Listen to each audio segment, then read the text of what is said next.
আমি রাজগুরু। আজকে একটা নতুন টপিক নিয়ে আপনাদের কাছে এলাম, কিন্তু শুনে শুনে ব্যাপারটা অনেক পুরনো হয়ে গেছে, পুরনো থেকে পুরনোতর হতে চলেছে। আপনাদের প্রায় প্রশ্ন আসছে যে শনি সাড়ে সাথী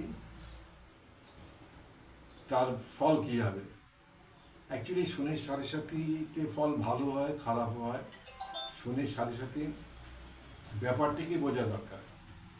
ধরুন আপনার যদি শনি এই মুহূর্তে এখন যখন আমি রেকর্ড করছি তখন শনি কুম্ভে রয়েছে, তার মানে শনি এক একটা ঘরে 2.5 বছর করে থাকে। শনি মকরেও ছিল 2.5 বছর, কুম্ভে এসে 2.5 বছর থাকবে, আবার মিনে গিয়ে 2.5 বছর থাকবে। তার মানে আড়াই আড়াই আড়াই করে 7.5 বছর, এটাকে বলছে সাড়ে সাত। এখন শনি তো কারোর জন্মসূত্র, তো কারোর যদি জন্মলগ্ন কুম্ভ হয়, তার কিন্তু ধরে নিতে হবে তার সাড়ে সাথে চলছে রানিং। সে 2.5 বছর পার করে এসছে কি 3 বছর পার করে এসছে সেটা পরের ব্যাপার, কিন্তু তার সাড়ে সাথে চলছে। এই সাড়ে সাথীতে লোকের ভালো হওয়া খারাপ হওয়া এটা কিন্তু বিচার্য, এটা বিচার করে জানতে হয়। সাড়ে সাথীতে ভালো হওয়া খারাপ না, যে কোনো গ্রহেরই অষ্টক বর্গে আপনি বিফোর রিডাকশন চার্টগুলো দেখবেন, তাতে রবি থেকে শুরু করে সব কিন্তু ভ্যালু দেওয়া আছে। যেই গ্রহ যেই ঘরেই থাকুক না কেন, তার ভ্যালুগুলো যদি দেখে নেওয়া হয় তাহলে বোঝা যাবে সে রেজাল্ট ভালো দেবে কি খারাপ দেবে।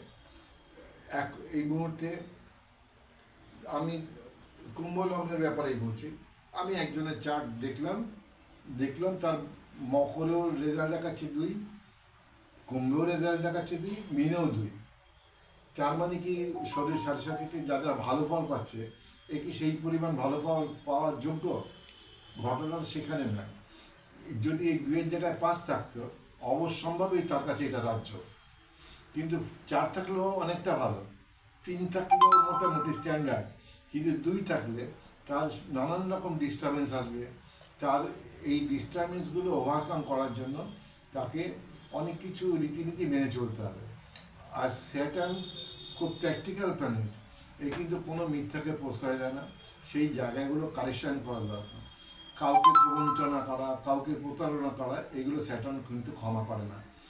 আপনার কর্মফল আপনাকে নির্ধারণ করবে, আপনি কেমন থাকবেন তার উপর আবার নির্ভর করবে যে জন্মসূত্রে আপনার যে নাটাল চার্ট আছে সেইখানে অষ্টক বর্গে এই আপনার শনি যেই ঘরে আছে তার আগের ঘরে কত নাম্বার, সেই ঘরে কত নাম্বার, তার পরের ঘরে নাম্বার যদি বেশি হয় ফল ভালো হবে, আর নাম্বার যদি খারাপ হয় তাকে কিন্তু অনেক স্ট্রাগল ফেস করতে হতে পারে। বিশেষ করে নানান রকমভাবে তাকে দুর্ভোগ ভোগ করতে হবে। সুতরাং ওই মিন থেকে যখন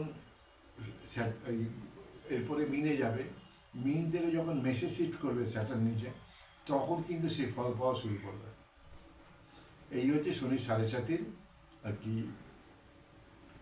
বিষয়, ভালো থাকার বা মন্দ থাকার। ঠিক আছে, আজকে এই পর্যন্ত রাখলাম।